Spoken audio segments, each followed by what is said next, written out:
देख रहे हैं पंचायत सचिव अभ्यर्थी खड़े यहाँ मानव श्रृंखला बनाने की तैयारी में बैठे हैं और एक तरफ आप देख रहे हैं कि प्रशासन पूरी चुस्ती के साथ तैयार है, उनकी भी तैयारी पूरी है। नमस्कार, मैं लीजा, आप देख रहे हैं झारखंड अब तक। कल पंचायत सचिव अभ्यर्थियों द्वारा विधानसभा में मानव श्रृंखला बना करके अपना विरोध प्रदर्शन करने के लिए सभी पंचायत सचिव यहाँ से गए थे। उसके बाद प्रशासन द्वारा उन पे लाठीचार्ज की जाती है। इसी में जो पंचायत सचिव अभ्यर्थी गुलाम हसन है, उनकी स्थिति गंभीर हो जाती है।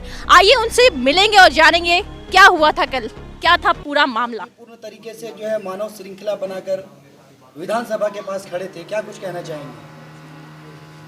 सर बस यही बोलेंगे कि अपना राज्य में अपना अधिकार लूट लिया। हम लोग पूरे देश के लिए सर एक ऐसा मिसाल बन चुके हैं कि झारखंड के युवा कभी भी मारपीट पे नहीं उतरते हैं, हमेशा सत्य, अहिंसा और शांति की लड़ाई में विश्वास रखते हैं और शांतिपूर्ण धरना प्रदर्शन करते हैं।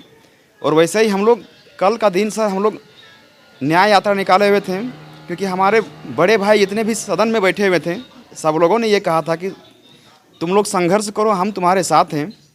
और हम लोग सड़कों पे निकले हुए थे न्याय यात्रा को लेकर के, मानव श्रृंखला बनाए थे। और उसी बीच में पुलिस ने हमारे ऊपर जिस तरह का बर्बरता रवैया अपनाया है, हम लोगों ने कभी उम्मीद नहीं किया था कि प्रशासन हमारे साथ ऐसा करेगी, क्योंकि जिस झारखंड की प्रशासन को हम लोग अपना आदर्श मानते थे, वही प्रशासन ने सर जाति सूचक शब्दों का प्रयोग करते हुए मुझे मारा है सर। और उसके बाद सर हमारी इस लड़ाई को सर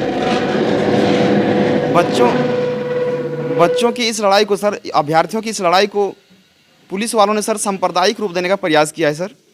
कैसे आखिर कोई विश्वास कर सकता है सर कि जिस प्रशासन पे लोग उम्मीद करते हैं कि वो सांप्रदायिक चीज़ों को दूर करे, लेकिन वही इतना टॉलरेट कर रही, तो आखिर हम जैसे ही युवा के साथ सर इस तरह के शब्दों का प्रयोग करके चुन चुन के मारना, ये कह देना कि जोल्हा का लड़का है, इसको दबाओ, इसको मारो तो सब शांत हो जाएगा। बार बार यही आता है, आंदोलन करता है। तो लेकिन वो बार बार हमारी समस्या को सिर्फ अपनी समस्या समझते हैं कि हमें ड्यूटी करना पड़ेगा, इसलिए इनको हटाओ यहाँ से। लेकिन कभी उन लोगों ने समझने का प्रयास किया कि हमारी समस्या क्या है, हम क्यों बार बार सड़क पर आते हैं। और कल जिस तरह से सर मैं लड़कियों के बीच में घिरा हुआ था और एक एक करके वो लोग अपना रोड से मुझे कूट रहे थे ना सर, उस समय मेरा एक एक अंग टूट चुका था और मैं सड़कों पे ही पड़ा रह गया। फिर पुलिस वाले आए और जैसे बोरी उठाते हैं वैसे 2 पाँव पकड़े, 2 हाथ पकड़े और वैसे मुझे जीप में डाल दिया गया।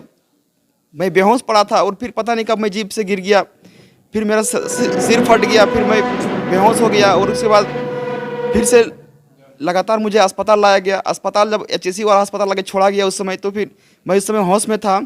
और बार बार वहाँ के जो थाना प्रभारी थे ध्रुवा वाले, वो यही बोल रहे थे कि इसको मरने दो, बहुत आंदोलन करने का शौक है ना इसको। तो पता ही हम लोग शौक से आते हैं, सड़कों पर उतरे हैं, क्या हमें ज़रूरत पड़ा है तब हम लोग सड़कों पर उतरे हैं। हमारी मांगों को अगर मान लिया जाता तो हम लोग आंदोलन क्यों करते, बार बार क्यों आना पड़ता। पिछले 45 दिन से सड़कों पर हैं, माँ बाप भाई बहन सबको छोड़ के हैं सर। JPC का मेरा मेंस का एग्ज़ाम आने वाला है 11 मार्च को, लेकिन उसको छोड़ के हम यहाँ पे पड़े हुए हैं कि हमारी नियुक्ति केवल फंसी हुई है, यहाँ तुरंत हमें नियुक्त मिलेगा। गुलाम जी, हमेशा हमारे हिंदुस्तान में, हमारे झारखंड में, खास करके हमारे रांची में गंगा जमुनी तहजीब, हिंदू मुस्लिम एकता जो है हमेशा देखने को मिला है। कुछ चंद मुट्ठी भर जो लोग जो हैं इसको जो है भंग करना चाहते हैं, क्या कुछ कहेंगे? सर यही तो सर गंगा जमुनी तहजीब का तो पूरा मिसाल है झारखंड में और अभी तो पूरा भारत में है सर। लेकिन कल जिस तरह की चीज़ों का हम लोगों ने सामना किया है सर, मुझे नहीं लगा कि सर मैं अपने उस स्वतंत्र भारत में जी रहा हूँ जहाँ मुझे रहना चाहिए।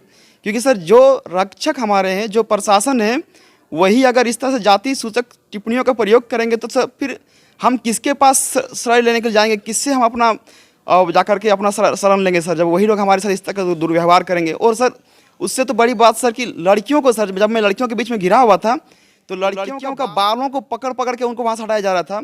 और मुझे ये महसूस भी हो रहा था कि कुछ लोग मुझे मेरे गर्दन को दबाने का प्रयास कर रहे थे और बार बार बोल रहे थे कि इस लड़के को मार दो, सारा झंझट ही खत्म हो जाएगा। तो और इस तरह का जाति शब्द सूचक कुछ अपील करना चाहेंगे गुलाम जी? मेरा अपील यही है सर कि जो भी जिस तरह का मेरे ऊपर सर बर्बरता रवैया अपनाया गया है, अविलंब उस पर कानूनी कार्रवाई की जाए और हमारी नियुक्ति कराई जाए सर।